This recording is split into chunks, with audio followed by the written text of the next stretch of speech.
My name is Jim Thomas, and welcome to the Fitness Management Update.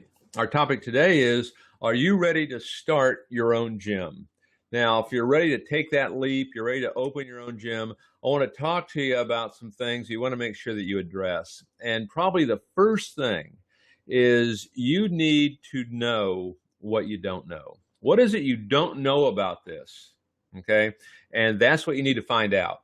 And once you get that accomplished, now you can have some success. Because too often when people try to get into this, they think, hey, let's just lease up some space, let's get some equipment, let's start teaching some classes, and hey, this is going to be a nice little venture for us. And there's so much more to it than that. You need to find out what you don't know. That's job one.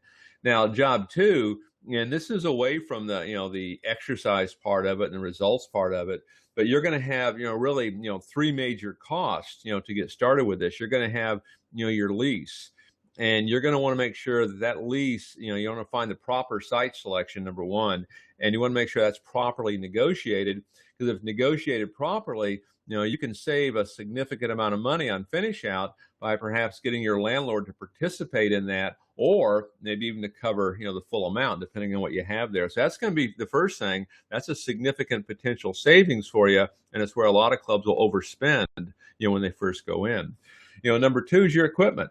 Your equipment cost. There's a couple things on your equipment, and that is lease it. Too many folks, they want to go in there and just buy it. And the truth is, from our standpoint, you're always going to have a lease, because you're always keeping this new, you're always keeping it fresh. It's one of the long-term secrets to this industry, in that you want your club looking as new and as fresh today as it did the day that it first opened. The other thing that we find with equipment is a lot of times gyms will equip their facility like they're at 100% of where they're going to be. Like, say they're projecting to be 1,000 members. Well, they're equipping it like it's going to be 1,000.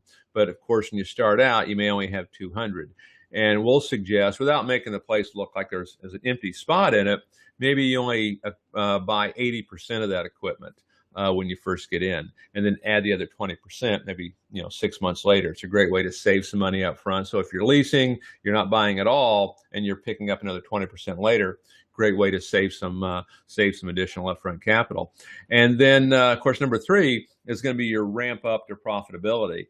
And for a lot of you guys that are looking to start a club and you're not familiar, you want to make sure you do a pre-sales. A nice 90-day pre-sales.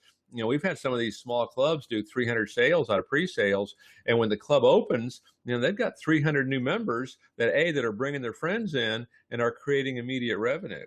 Okay. And then if you've negotiated your lease right, maybe you've got 90 days of abated rent. So you've got 90 more days to kind of work this. And so with your pre-sales, your first 3 months, now those numbers can look a lot more compelling sometimes. So if you're brand new, you're looking to do some of this, you want to avoid these mistakes. You want to shorten that learning curve so you can get to profitability as quick as possible. Feel free to give me a call, Jim Thomas. You can reach me direct at 800-929-2898. You can feel free to email me, jthomas@fmconsulting.net.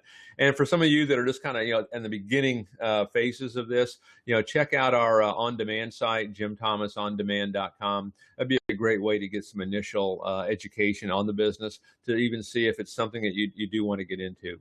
It's certainly more than just leasing space and, teaching some classes. My name is Jim Thomas, and this has been the Fitness Management Update.